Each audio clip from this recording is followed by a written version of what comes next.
What's up, guys? Just finished fitting some parking sensors in the rain. God damn, I'm not getting any luck this season. I think last year I didn't even get wet once. But anyway, it's a little Chevrolet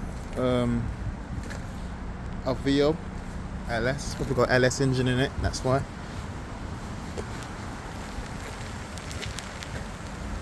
That's the front parking sensors done, man.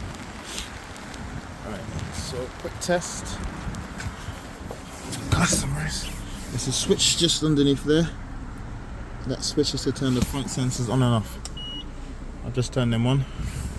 Just close this door.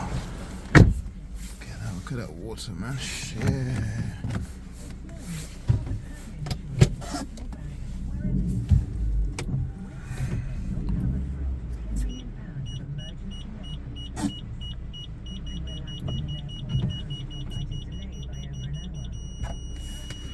Still got about 30 centimeters in front of the car. Doesn't look like it, but you do.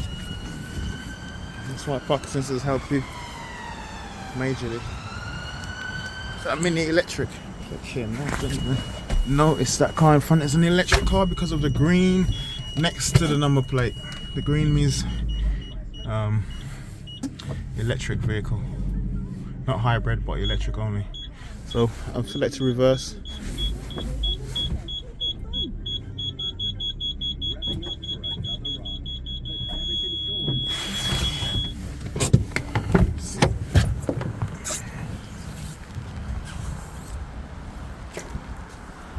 Cool. SB88 for parking sensors all the time. Get in touch.